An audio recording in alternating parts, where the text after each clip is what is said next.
Good morning. Thanks to Jackie and the entire National Congress of the American Indian team for inviting us to come to the 4th General Assembly to share our stories of success. My name is Megan Minoka Hill. I am Turtle Clan from the Oneida Nation of Wisconsin, and I have the privilege of serving as the director of the Honor Nations program at the Harvard Project on American Indian Economic Development. Honoring Nations is a national awards program that identifies, celebrates, and shares examples of its success in tribal governance. We fundamentally believe that self-governance plays a crucial role in building and sustaining strong and healthy nations. And since 1999, we've awarded 124 programs from over 80 tribal nations across Indian country. Our evaluation process is rigorous. We have 4 rounds of evaluation, including a public presentation, which we'll get to in just a moment. We have a dedicated board of governors who volunteer their time and their expertise to guide the evaluation and the selection process. They operate on a consensus basis, and they're an incredible group of leaders, both collectively and individually. And I'd just like quickly to acknowledge them. First, we have our chairman, Regis Pecos, Andrew Lee, Heather Kendall Miller, Michael Lipsky, David Gipp, Wilson Pipestem, Brian Henderson, Joanne Chase, Sherry Selway Black, and our newest member, Karen Diver. So thank you all for being part of this, and maybe we can give you a quick round of applause. They evaluate our programs on the basis of effectiveness, significance to sovereignty, cultural relevance, transferability, and sustainability. And this year, 82 programs applied for the Honoring Nations 2015 award. The 6 up here today have made it through 3 rounds of evaluation. We're going to get to their presentation in just a moment. But when you hear their stories, I think that you'll agree that they work very hard every day to make their citizens stronger and to make their nation stronger. They're not waiting for anybody else to do it. They're doing it themselves, and they're doing it better than anyone else can. They're transforming their nations. They're building healthier, more resilient communities, and they're fostering a tradition of success that's going to be there for their citizens today, but those who have yet to be born. So we'll get to the good stuff. Each of the 6 finalists to my left, your right, will be making a short presentation. Then I'll invite our board to announce the awards. So without further ado, I'd like to invite Nikki Sandoval to the podium. She's going to share with you the academic readiness effort from the Santa Ynez Band of Chumash Indians. Over here for you.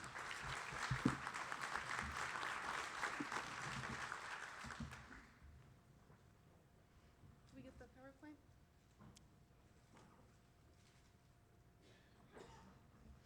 Haku, Maktuka Nikki, Kashcholiti Nono. Hi, I am Nikki, and I'm really happy to see you this morning.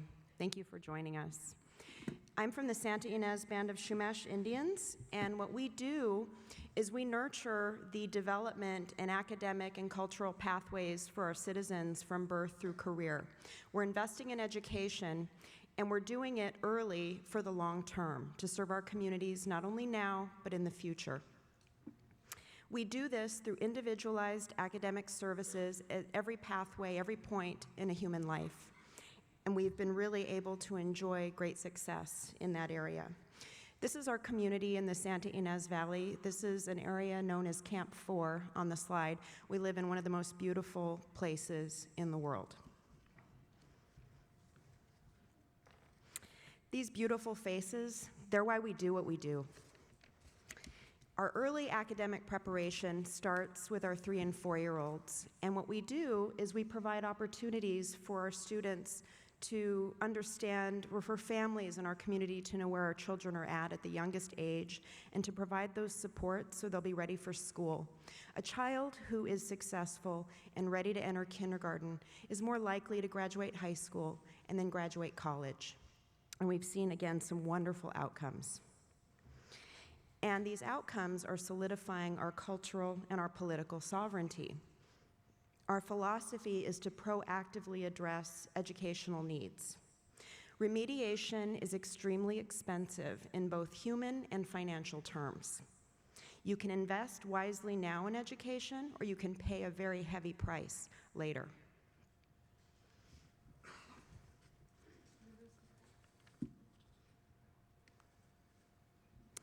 Here are some of the outcomes that we're really proud of. In the state of California, it was reported in 2015 that 80% of the population in California graduated on time with their freshman cohort in 4 years, which is something to celebrate. In our community, 97% of our community members graduate high school. Thank you.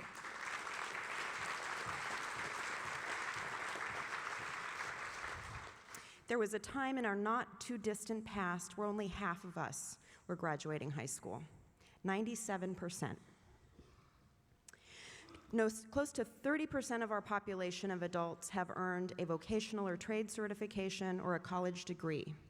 College now, or going on to pursue higher education, is the norm. It's part of this culture that we're fostering of higher education, and our numbers continue to climb. We have 111 adults right now enrolled in seeking a degree or a vocational or a trade certification. Thank you.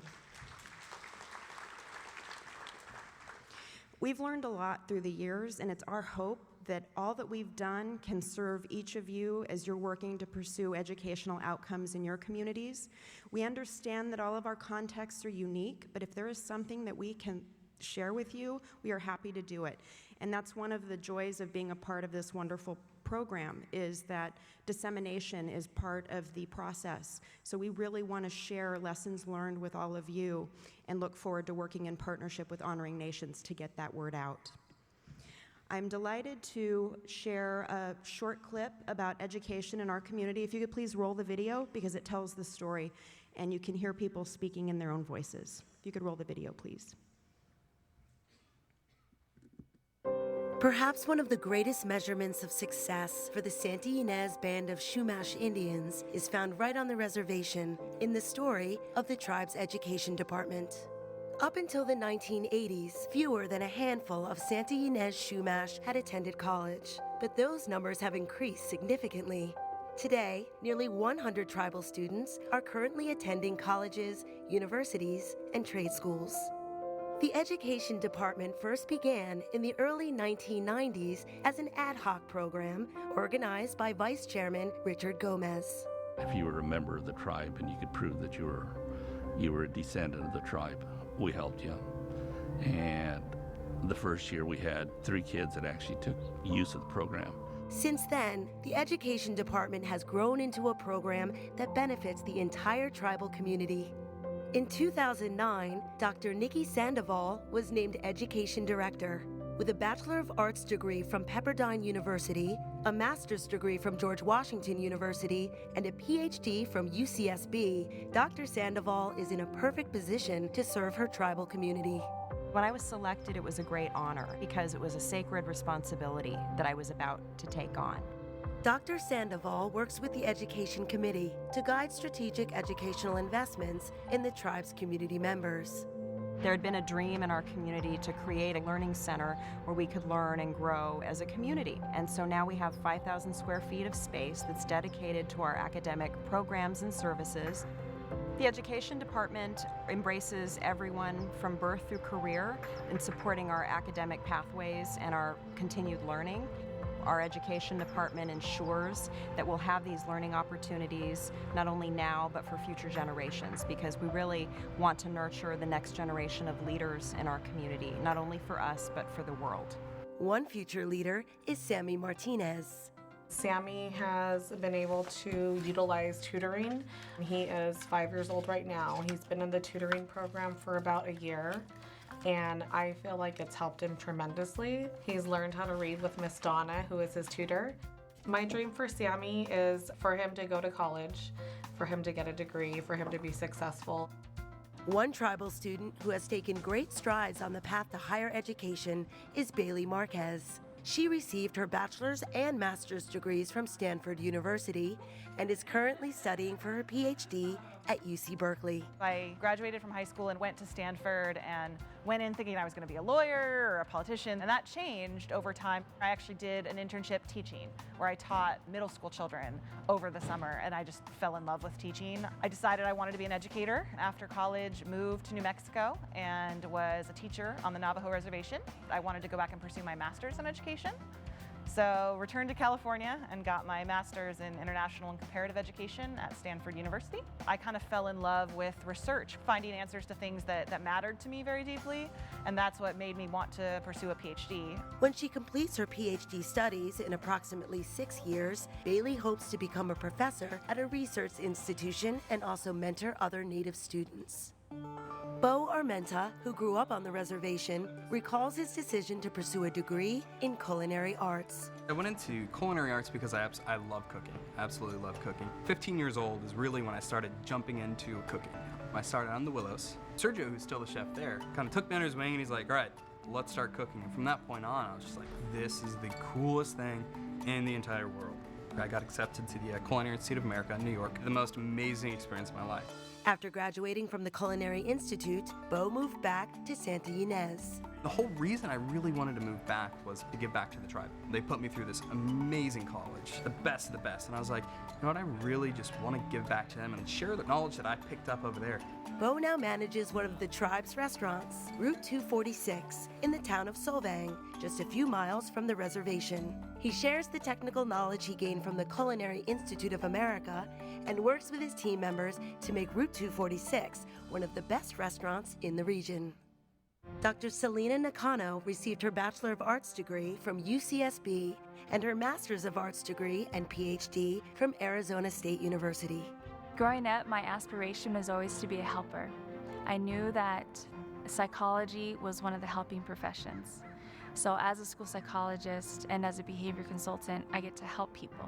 I became a behavior consultant, working with children with behavior challenges.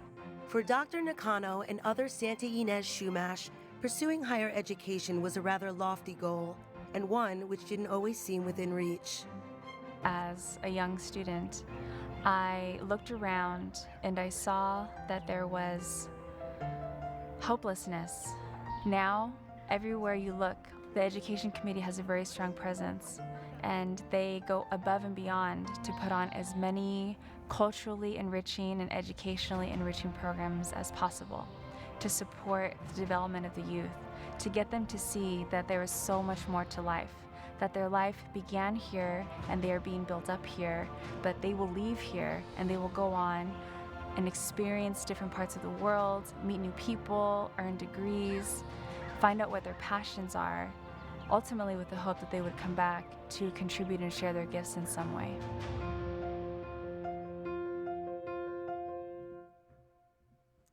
As you can see, education has transformed our lives. It's transformed my life. I'd like to thank you for your choice to serve your nations. You are serving our people, all of our people, and transforming lives. Kakinash, thank you.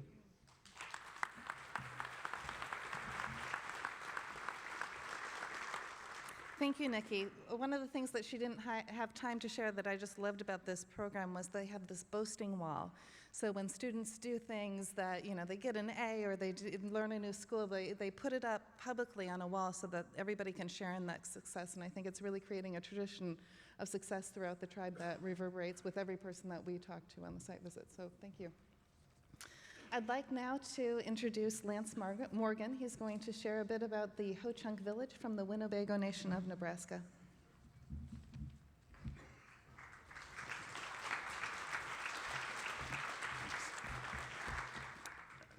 I love that video. I had a video, but mine wasn't as cool, so I didn't bring it. I had a boasting wall too, but I had to take it down because it started to look bad for me. I replaced it with traditional pictures of the tribe. I want to thank everybody for the opportunity to be here. We've won a couple before, but every time it feels great to sort of get acknowledgement for some of the work we're doing, and I appreciate the opportunity. It's like I said last night, it's like a seal of approval, right? And we've got some slides. We're here for the Ho-Chunk Village. I run a company called Ho-Chunk Inc., which is the tribe's development corporation. So why am I here talking about a village?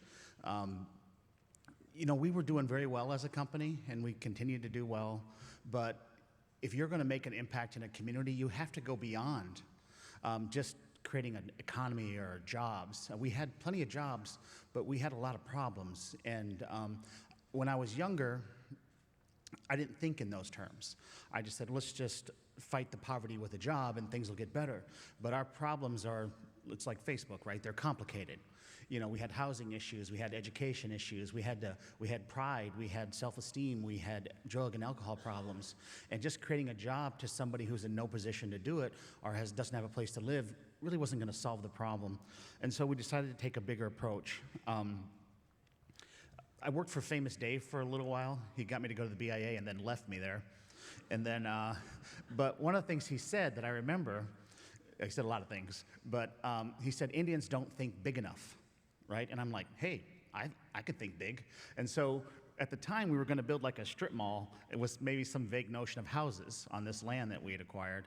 And we decided that maybe we should think a little bit bigger. And we decided to build, our own little town, our community. And we couldn't do it alone. Ho-Chunk Inc. is one part of the equation. We formed a nonprofit corporation called the Ho-Chunk Community Development Corporation. They've raised $43 million to help make this happen. It was very helpful. They run a down payment assistance program, and they won a community development program where we actually won the Harvard Award for the Ho-Chunk Community Development Fund, which provides matching grants. I actually got the idea for that sitting in the audience at the second annual award for the Harvard Honoring Nations program from another person. I took that idea and morphed it into something for our own. So maybe some good will come out of this today for you guys too. Also, we give the tribe 20% of our profits as a dividend, and the tribe has let us traditionally for the last 6 or 7 years use a portion of that to put back into this community to build homes and to make our community a better place. So the tribe, the nonprofit, and Ho-Chunk work together to make this happen. And you can see from the picture here, you're talking about a fairly densely packed community. We had so many needs for housing. Nobody wanted to be in our town because our community wasn't attractive. Everybody wanted to live out in the outskirts, in the woods, but we were never going to be able to solve our housing problems. We had 30 kids graduating from the high school a year, and we had enough money to put in the infrastructure for 3 houses a year. So we had to create some density, and we had to make it attractive to make it happen. Let's go to the next slide. This slide really focuses in on housing. My assistants and her children are in the picture there. And what you see is a variety of houses. We sort of went, you don't know me, but I get a little obsessive. When we decided to build this town, we bought a housing manufacturing company, a small publicly traded company we took over. We bought an interest in a bank, 2 of them now, so we could get loans. We were tired of asking. We started a used car company to fix people's credit because it was a bad situation. We raised the money from grants to build the housing lots, and now we just give them away. And so and people had jobs, but they didn't have any money. Or they didn't have any savings, right? We had incomes, but no savings, because if you had any, I don't know about your res, but no one's saving much money in our world, especially when you're coming off of poverty. And so we started a down payment assistance program, and it gradually went from $3,000, and it's for any income, and we're not a rich tribe, and it slowly went up to $65,000 a year, and at one point was $80,000 a year with some grant money combined. So the tribe allowed us to use some of our dividend to give. It started off at $1 million. The next 20 people, $50,000. And for the down payment assistance, because we had a real issue in rural America and on the reservation, there's no housing market, and then the reservation next to us, you can buy a house for $10,000, $20,000, and so there's no way you're going to get a mortgage for $200,000. You're going to need a down payment of $100,000 to even get something close. And so we were able to slowly attack all of these problems. And now I'm looking at some of these houses. They're right around $100,000, but they cost a couple $100,000 to build. We build them at cost. We give away the lots. We arrange the loans, and we give the down payment assistance. The average person saves somewhere around $100,000. We don't have to come up with the rest of the money. The banking system does. Also, this town is not in trust, which shocks a lot of people. It's up to them to put it in trust. Interestingly, nobody has chose to put their own home in trust because they don't want to lose control of it. I just think that's a side issue. But what you're seeing here, and every one of these housing units, where the apartments, was built in our factory. And so we had sort of a control over quality and design, and gave people a real upgrade, I think, in terms of what we're doing. And garages, that's our big thing, right? Nobody had garages in HUD houses. Next one. Sorry. Well, there's a, yeah. What's bad about it, somebody said, you better put a garage door opener or somebody trying to move in. You know? We had a little bit of that going on. This is a bigger picture of what it looks like. And I wish I had a newer drone picture, because we've built a large apartment building, and we're building something called a live-work building, where there's offices on the first floor and apartments on the second floor right in the corner. But you can see here what it looks like, and it's taken quite a long time to put this together. And to give you an example of how we work, the middle building, the Woodland Trails, we got grants for free. The two buildings on the right, they're about $3.2 million to build. We got grants for $2.2 million of it, and then we got a BIA loan for the rest, and then we built it, made some money on the construction, so we're net into that project for maybe $700,000. So it allows the company to get a good deal, because they save on it, and it allows the individual apartments to be rented at a lower rate. Something we do that I forgot to mention was we don't just rent them at market rate. We rent our housing units all way below market. You know, Ho-Chunk is an aggressive, successful company, but on reservation, we're a different animal. We use our corporate capital to invest at a very low rate. So we have elders housing, we have student housing, we have young people housing, we have professional housing, we have low-income housing, and we have home ownership. I think the other two buildings, those have cigarettes in them. We couldn't get any grants for those, unfortunately. The next slide. This gives you another sort of sense of what we're doing. One of the primary reasons we did this was to make this an active community. Diabetes is a killer in our world, everyone knows that. And we wanted to create an environment where kids can play, they can walk around. You didn't have to go to the gym, you could just walk to the store. Our elder units are on the flat part of a hill, because we had elder units on the high end of in town on a hill, and it might as well have been a prison for them.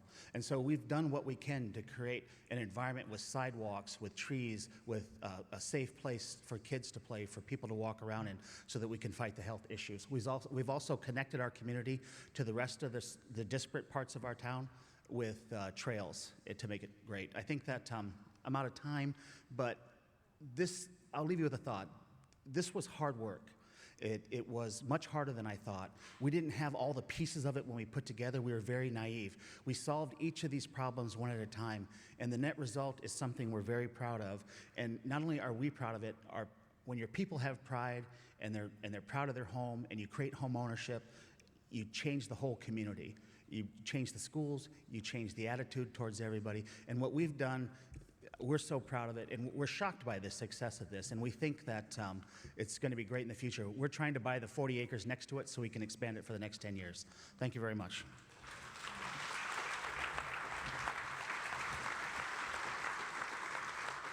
Thank you, Lance.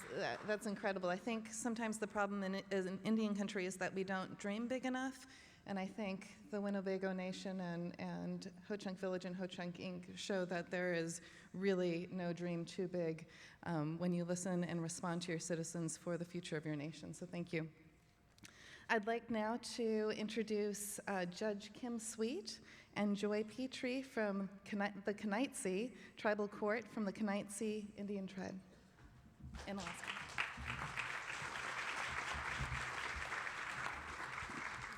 Yagali do. Can you hear me okay? I'm a little taller. My name is Kimberly Sweet. I'm the great-granddaughter of Luba Darien Lindgren, granddaughter of June Lindgren Gagnon, the daughter of Alexander Lindgren, and I'm a citizen of the Kanaitse Indian Tribe. We are a Dena'ina Athabascan people primarily descended from the coastal Cook Inlet. Our territory extends to all lands and waters of the central and upper Kenai Peninsula, customarily and traditionally used by the Kanaitse people, known to us as Yaganan, and I know I didn't say that right, and my counsel's here, the good land. Since time immemorial, we've been resolving disputes and conflicts, maintaining peace and delivering justice through the use of our traditional laws, customs, and practices, guided by our traditional values. In 1986, our governing body, the Tribal Council, exercised its inherent sovereign power and formally established the Kanaitse Tribal Court to ensure the efficient and fair administration of justice for the purpose of preserving and strengthening our people well into the future, especially our children. It has been my humble privilege to serve and represent our people and our court since I was appointed as a judge in 2002. Our court has faced many challenges along the way: disputes over jurisdiction, lack of recognition and respect for our inherent sovereign right to deliver justice to our people and the Unaina, those who came to us and reside in our land, whose activities affect the political integrity, economic security, and the health and welfare of our tribe and greater community. In spite of these challenges, our council and court have continued to move forward, guided by our traditional values. It is through the promotion of our traditional values that our court has grown to what it is today. Many resilient, courageous, and humble people have worked hard to live and practice the right way, the truth. This group of people, in recognition of our community's needs for wellness, has extended its hand in a respectful spirit of cooperation to our community partners in an effort to combine ideas and resources to support and ensure best practices to those we serve, to achieve our mutual goals, to transform lives for a healthier community. Out of this, several partnerships have formed. Our traditional conflict resolution program addresses our juvenile justice needs, which has reduced recidivism and set several youth on a good path through a circle process. A long-standing memorandum of agreement with the Kenai District Court, Roundtable Mediation, the Department of Juvenile Justice, and the Kenai Peninsula Youth Court is in effect to this day. We have recently embarked on a joint jurisdiction court project with the Kenai Superior Court and several community partners to address the substance abuse epidemic that is plaguing our community. And last but not least, a program that is near and dear to my heart, one of my passions, our CASA program. Our CASA program was established in 2005 in recognition that an essential voice was missing in our abuse and neglect cases, the voice of our children. And with that, I will turn it over to our former CASA coordinator and current volunteer, Joy Petrie.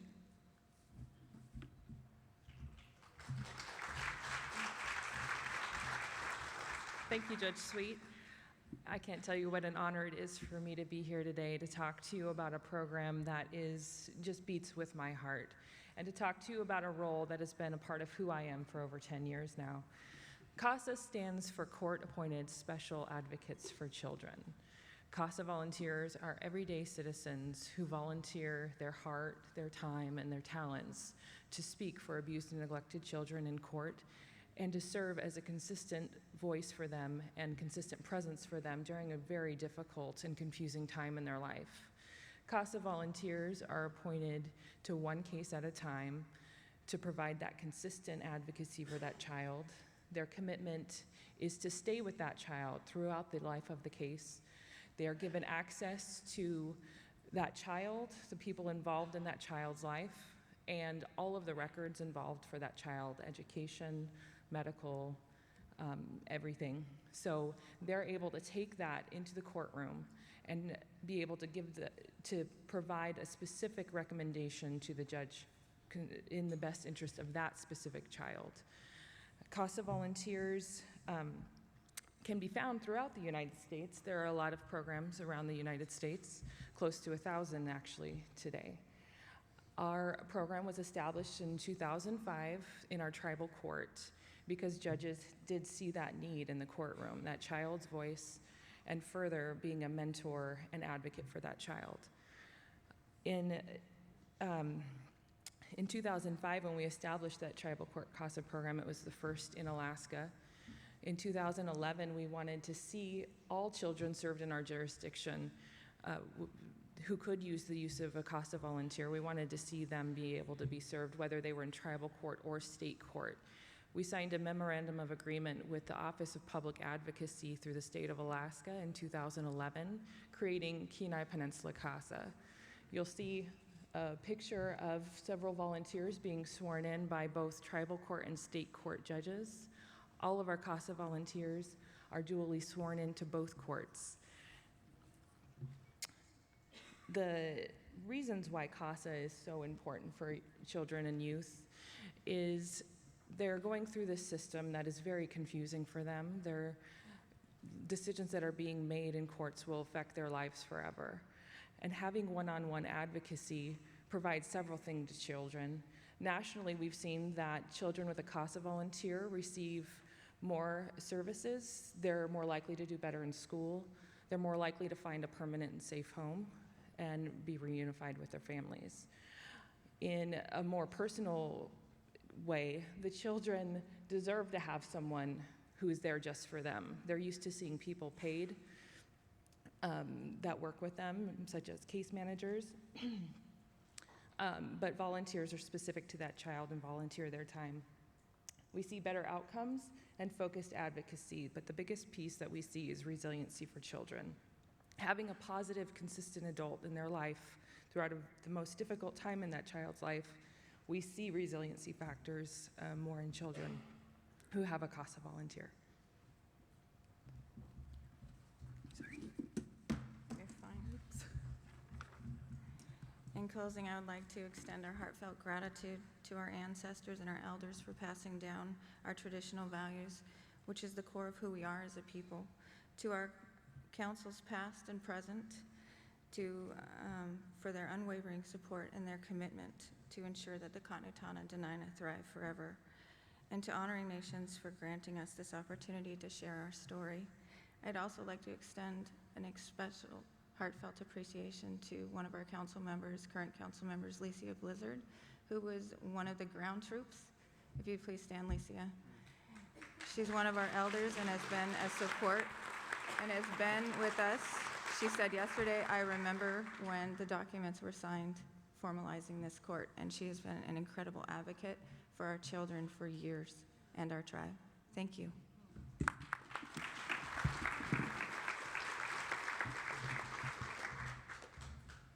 Thank you, Joanne and Judge Sweet. You know, Alaska has an extraordinarily difficult jurisdictional landscape, and the fact that the Knights tribe can do what they do is really incredible, and it's because they keep pushing those bounds of expanding their jurisdiction and building key relationships. So thank you for your presentation. I'd like now to introduce Dave Johnson, who is the director of the Nez Perce Tribal Fisheries Department from the Nez Perce tribe. So Dave, please.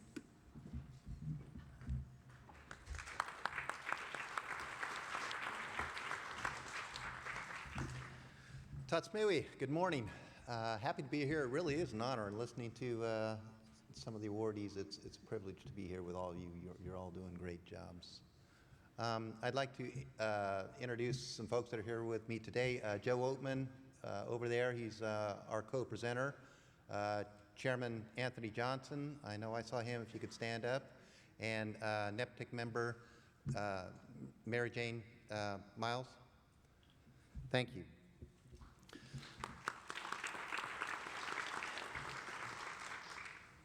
Slides. Is there some picture there? Yeah, keep pushing.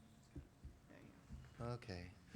All right, the story of the Nez Perce tribe's efforts to restore its fisheries is truly remarkable. It's a testament not only to this tribe, but to other tribes who have demonstrated that when provided at least half a leg up, we can and have changed the faces of natural resources management in this country. And it happened lightning fast. I started working with the Nez Perce in 1983, right after the fights and racial animosity resulting from a long line of treaty fishing rights cases established that the tribes have the right to 50% of the harvestable surplus, and that the state fish and game management agencies have very little authority over tribal members exercising their rights. The year before, in 1982, when these pictures were taken, there were signs in Riggins, Idaho, where these photos were taken. That's Joe Oatman's dad over there getting hauled off to jail. The sign said, "No Indians, no dogs allowed." Also, in 1982, the year that the Fisheries Department started, at the postseason party, there were just four employees of the tribe's Fisheries Department at that time. Two of them were booted out of the bar because they were Native. But despite these conditions of being alive, there was no legal hurdle to our participation in management of the resources that the tribes depended on. We had a seat at the table, and we had a say-so in the condition of those resources. And the task facing us was daunting. The Columbia Basin salmon runs, and those in Nez Perce country in particular, had tanked. In the early 1900s, non-tribal lower river fisheries had overharvested the runs. Then, as the interior Columbia Basin became more settled and exploited, salmon habitat was dried up by irrigation diversions or filled with dirt, denuded of its riparian cover by logging and mining. Importantly, a series of 8 hydroelectric dams were built between the mouth of the Columbia River and Nez Perce country. And those dams either impede travel or they actually flat out kill the fish. By the 1990s, all salmon and steelhead native to the Snake River Basin were listed under the Endangered Species Act or were extirpated. Even the hatcheries that were constructed to mitigate for the effects of the dams were struggling to consistently return fish. Really, during the mid-1990s, the Nez Perce tribe had, for all practical purposes, no salmon fisheries within its treaty reserved area. The right to harvest was essentially meaningless.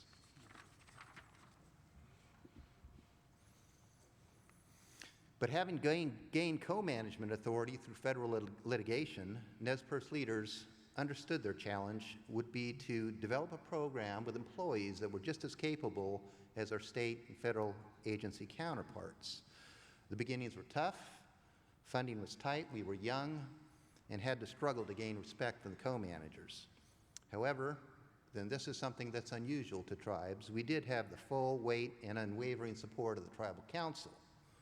They were never dissuaded by the powerful interests that typically apply their influence on state fish and game agencies or federal agencies, requiring them to give up for other demands. The Tribes Council was behind us full force. And this was empowering to a staff of biologists who had entered in the field of natural resources because they had this love of the environment. To work for an entity that so supported what they were doing was very empowering. The department grew, along with the resources we were tasked with restoring. Funding for the tribal program became available through the Developing Northwest Power Act, and its charge that the region give the same consideration to the natural resources affected by the Columbia River dams as it did to the power and revenue those dams generated. And so department staff used the Northwest Power Act program to secure funding for hatchery, research, conservation enforcement, harvest management, and watershed restoration projects throughout Nez Perce country. We developed scientifically sound project proposals to address and mitigate the effects of the hydroelectric system. And this was a competitive process. Nobody gave us the money because we were Indians. Today, the Nez Perce Tribe's Department of Fisheries Resources Management, with almost 200 employees, over a $20 million annual budget, and our 3-state work area corresponding to the Nez Perce ancestral homeland, is one of the largest and most successful tribal fisheries programs in the United States. The program has been instrumental in restoring Columbia Basin salmonids wisely, and in so doing, protecting and enhancing fishing rights reserved by the tribe in its treaties with the United States.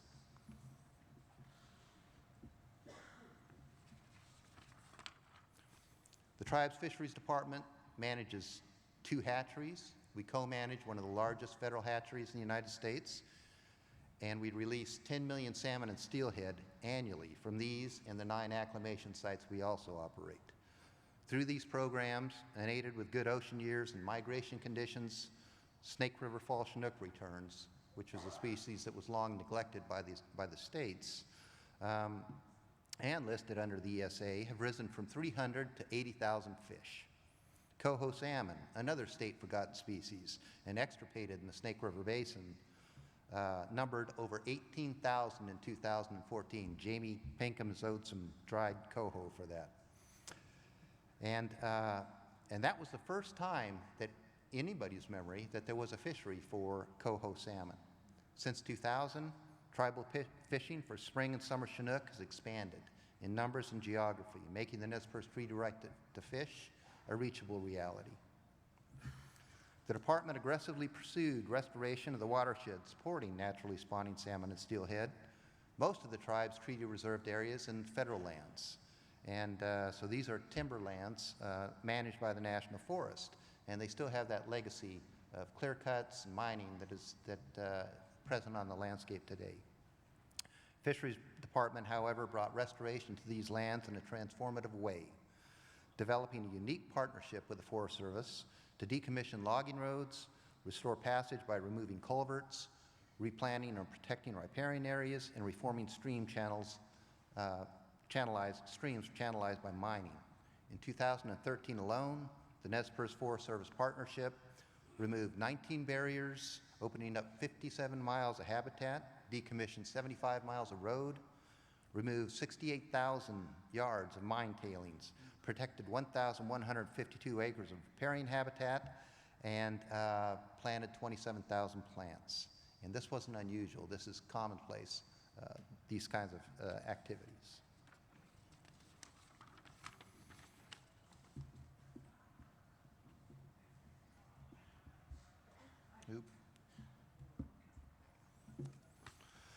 So the Fisheries Department has demonstrated that the Nez Perce tribe has the capability and authority to manage fishing by its members without state interference on fisheries that are now fully and indisputably recognized as being one half the tribe's. The Fisheries Department has helped to return salmon to its place of central importance, and in so doing has restored livelihoods and a culture that is fundamentally based on fish, either through fishing or rearing and caring for fish in their habitats. And with each passing year, more Nez Perce tribal members gain exposure to the field of fisheries management, a profession that did not really exist for us at least, prior to the 1980s. Over half the department's workforce is tribal, and of these, 14 are Nez Perce with bachelor's or master's degrees. This program demonstrates that given the financial wherewithal and the opportunity to be heard, Indian tribes can be instrumental in reversing and tempering the human-centric management of natural resources that has so shaped our western landscapes. Respect, care, dependency on the natural environment, along with a time immemorial sense of place, make tribally run programs such as this one by the Nez Perce indispensable to our country's management of its natural resources. Thank you.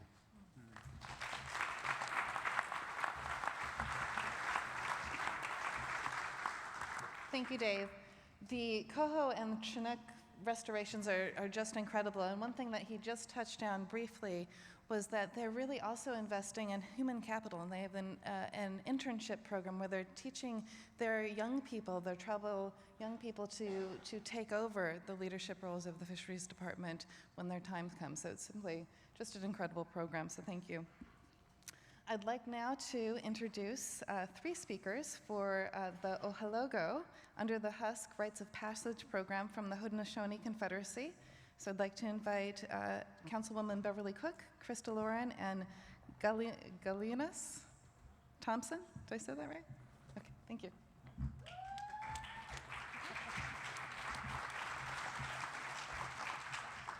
Sego zoa guego, galoin singa, soskaleva gani mikit aloda. Tana ne yosnole, ogliba hodungo no in salade. Ne guego ascandi the wahwe noon in Anguanigo.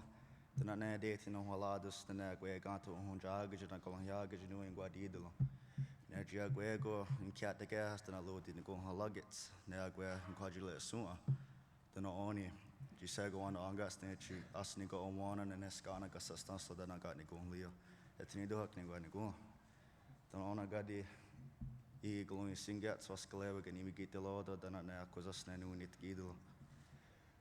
So I did a opening ceremony a little bit, and we gather our minds today to come together as one to welcome all these things that help us in the world, that live here on Earth and in Sky World. They help us, keep us full, they keep us warm and keep us, not thirsty and not cold. And that we still have those three words. We still have peace, power, and the power of a good mind. And I come from Akwesasne. I'm Bear Clan, and I'm 18 years old. And we come here to tell you today about the thing that helped us and the thing that brought us here.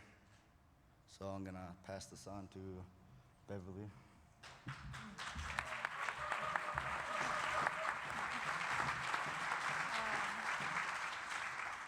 Sego, Yasinina Yungets, Wagatahuni, Onihasa Nuit Gidol.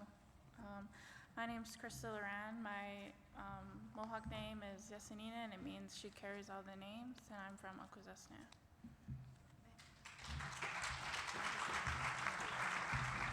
Could we get the PowerPoint up for Ohologo, please? Thank you. Sego Zawagoego, Yehuita Youngits Wagata Huni. My English name is Beverly Cook. I'm Wolf Clan, and we're very happy to be here. First of all, I'd like to say Nyawagoa, a really big thank you to the Harvard Project for considering Ohologo for this prestigious honor. And I want to draw your attention to the slide. If you see the three young women in the front in the red shawls, standing just to the right of them is a woman in a white shirt and a black skirt. That is our Bear Clan mother, Louise Hearn. She is the mother of Ohologo. She is the mother of all of the children that attend. Myself, I have other roles in the community, but today I'm here with the authority that comes with being a mother and a grandmother. And our Bear Clan mother and myself, even though I sit in a tribal leadership, have linked our arms, wrapped our arms around each other in unity over the love of our children, which is something that I want to convey to all of the tribal leaders here, all of the community activists and the people that make movement for change, that it's your children that are gonna lead you. If you listen to them and you watch them and you open your arms to them. So Ohologo started 10 years ago. Louise took 7 young men to fast. She continued to build on it with teachings. More children wanted to participate as they entered into their time of puberty. And 10 years later, this past spring, we put 82 children, 82 youth out to fast. It's a 4-year commitment, and I'm proud to say that my grandson and granddaughter completed their 4-year commitment this past spring, sat in the woods for 4 days and 4 nights, fasting, praying, singing, contemplating, and so on, and growing. So we brought 2 young ambassadors that have also completed their 4 years and have gone beyond and can speak for themselves on what Ohologo has done. But as a leader, as a mother, as a grandmother, as a clan mother, as Louise is, we know that the strength of our community and our reason for even sitting in a position of governance and leadership is because of our children. If they're not well and they're not whole, then we're missing the mark, and we have to pay attention to them completely. Thank you.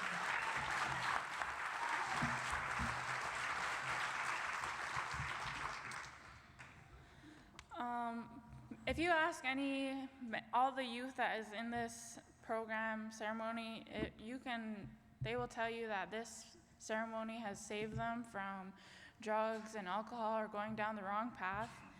And what I've learned from Ohologo is, many cultural lessons. I've learned most of my ceremonies. I've also learned sexual health, survival skills, planting, gardening, recycling, reusing. And we also sacrifice food and water and we are giving up something. And the lesson there for me was, if I choose to be a mother someday, I will sacrifice for my children and I'll give up and not be selfish for them.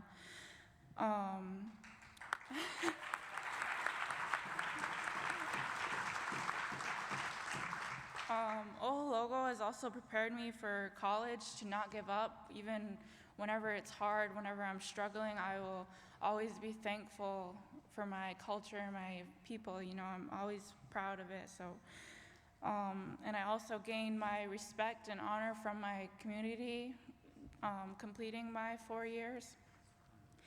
And Ohologo has gave me many opportunities. I've also, returned my role to help conduct another reservation, Ganawage, to for their Ohologo program.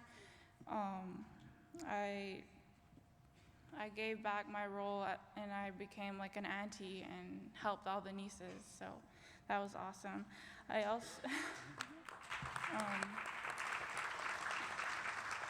I also spoke at the Basic Call to Consciousness at the World Indoor Lacrosse Games. So yeah, I switched my role, you know, and this year I can't wait to be an auntie to help the nieces that are in need. Okay, I'll switch over to Goliath.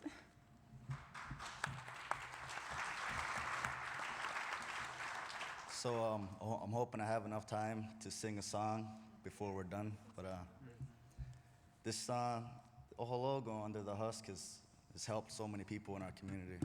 Not just the youth. It helped everybody, helped the whole community come together, whether, you know, people that are divided, because a lot of our communities are divided.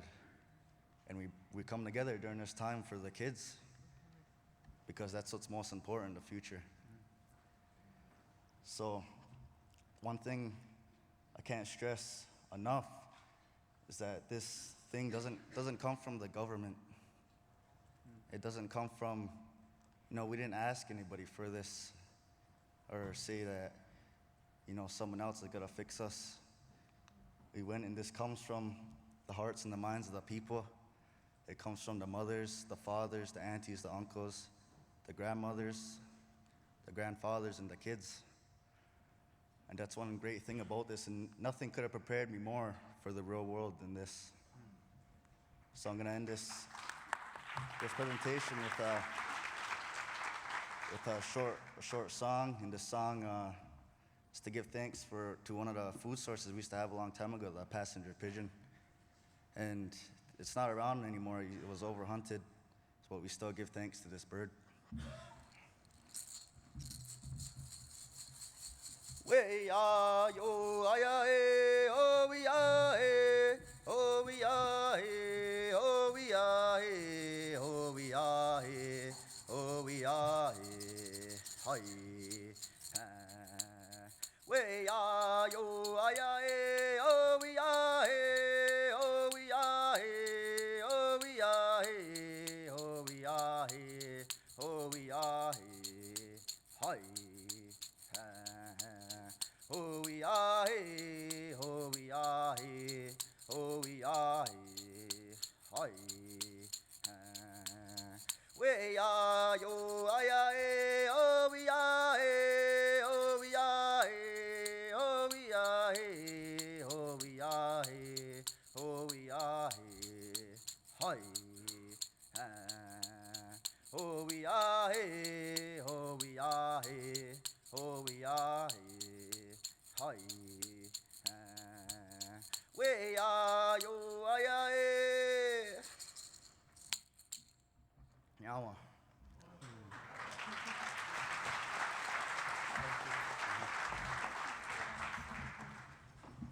And this slide is explaining what our program ceremony is a little bit, and our last slide, that is my group that just finished this year, and me and Goliath have came back to help the next 7 generations. Yeah.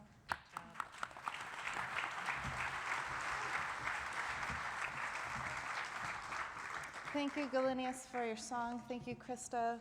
Thank you, Councilwoman Cook. Thank you for sharing your story. We were told time and time again that Ohologo, this program, does more than any diplomacy could to bring the community together, because people put aside their disagreements and they're focused on the youth and their future and the sovereignty of the Confederacy. So thank you.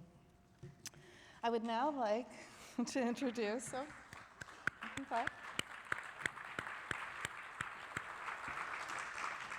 I'd like to introduce Kenny Smoker.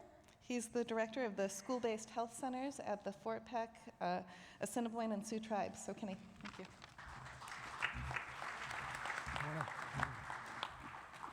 Thank you. I guess it's, I just want to say it's an honor to be here. Over time, I think there's a lot of good works that happen out in Indian country, and a lot of times it's just never mentioned. You know, I think people are so into their work and have that compassion to do what's right. A lot of times, you know, people out there do the work and really don't see how far they came, and it's after a while they have to look back and see where they came from to realize how much work is really put into a lot of efforts. And some of it is just how we're doing our job. We're doing what's required of us. You know, we go back to, you know, our traditions and our culture, you know, that really guide us. So, my name is Kenny Smoker. My Indian name is Wambadi Ainshaukshina, which means young eagle boy, and I'm from the Assiniboine and Sioux tribe in Montana. Yeah, I'd like to first recognize some of the people that work at Fort Peck and that are from Fort Peck, Dale, Dakota, Katie Loveland, if you want to stand up, Majel Russell, she's one of our attorneys here. I don't know if she's here. And we had a couple council members attend, but I think their flights were, they had to leave. But also, I'd like to recognize Sam McCracken. He's a member of our tribe. So, Sam, if you would stand up, he's from Nike. He heads M7. Yeah. So. Good to see you, Sam. Fort Peck is, you know, one of the largest land-based tribes in the country, and one of the things that I'd like to point out is that we're in the northeast corner of the state of Montana. We're really remote. We live, for us to access some of the resources, it takes a while and to get to some of those resources. Our population is about 13,000 tribal members, and about 8,000 to 9,000 reside on the reservation, but we also have other, I think 2,000 other tribal members from other tribes. We're an impoverished community, about 60% unemployment, and about 60% of our people live 200% below the federal poverty level. Recently, we did a death data analysis, and it showed that our tribal members die at an early age, a very early age. We're about 22 to 26. We die at the difference between that and non-natives in the state of Montana is, like I say, 22 to 26 years difference. But also interestingly is, you know, within other tribes, we're 2 to 7 years difference with the other tribes in Montana. In 2014, Robert Wood Johnson Foundation named Roosevelt County, which consumes most of Fort Peck, as the most unhealthy community in Montana. That was last year. This year, we moved up a notch. We're second from the bottom. So hopefully the efforts that we're doing is going to keep us moving up. Fort Peck is a direct service tribe, you know, which a lot of you know that we rely on IHS for the care. And as you know, IHS only funds about 52% of what the need is. And with that, you know, because of the lack of funding, there's really some extreme health disparities that exist. And I think that's overall in a lot of Native communities. We know what exists on our communities regarding these health disparities. So what we're trying to do is go upstream because we know what's downstream and try and fix the problem. So in 2004, our tribe contracted me from Indian Health Service to work and establish the HPDP program, the Health Promotion Disease Prevention Program. And since then, you know, it's been taking off and going in a different direction, very positive with really good outcomes, which I'll talk about later. When we started the program, we consulted the elders and really looked at, you know, how do we get to the point where we're at and how do we go forward? And so they helped us, you know, create a mission statement. The mission statement was mission to restore traditional values of our tribe to help return to healthier lifestyles. And really what that means is, you know, we need to get back to our traditional values. And I'll say this once, I'll say it again later too, because if we go back to who we say we are as Native people, I think we can overcome a lot of the problems and a lot of the health issues. So, you know, we are a tribally operated, locally controlled initiative directed to provide holistic, community-based healthcare and prevention services to our children, and primarily within the school.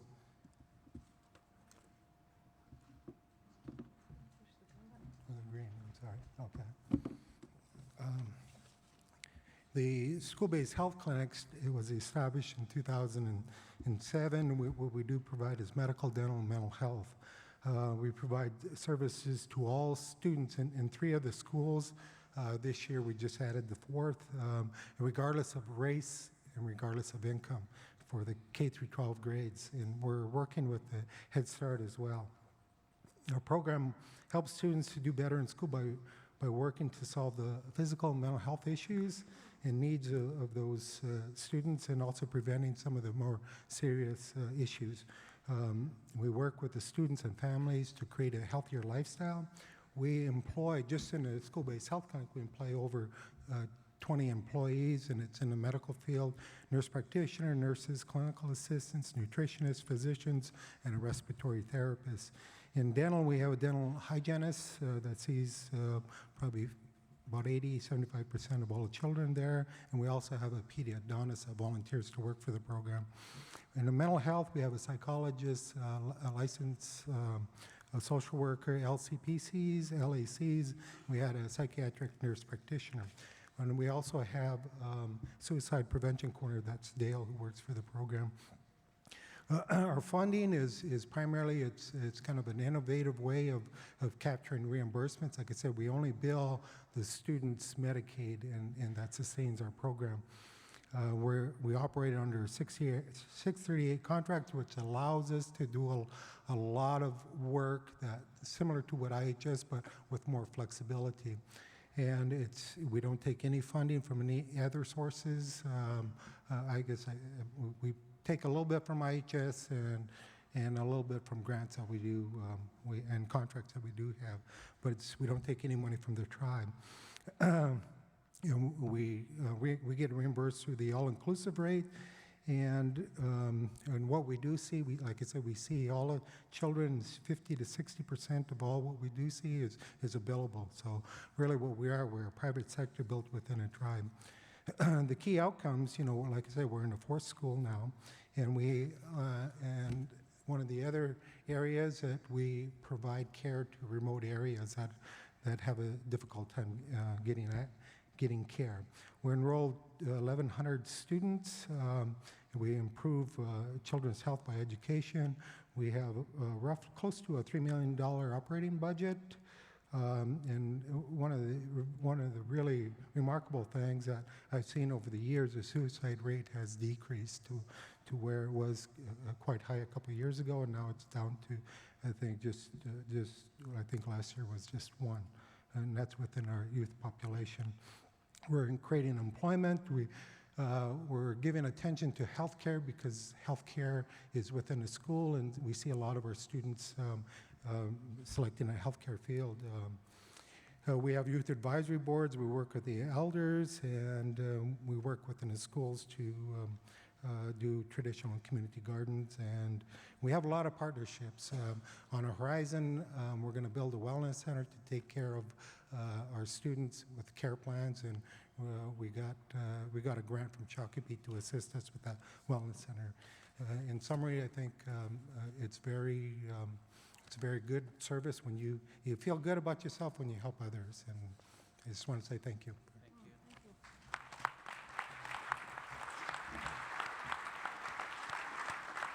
Thank you, Kenny.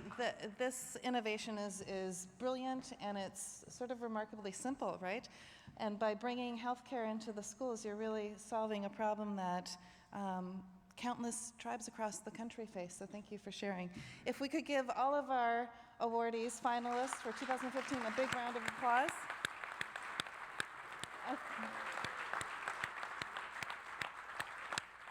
I think more than anything, they proved to me that we should never doubt that we can change the world and make Indian country stronger, and they are the trailblazers and they are the spark. And at this time, I'd like to invite the chairman of the Honoring Nations Board, Regis Pecos, to the podium to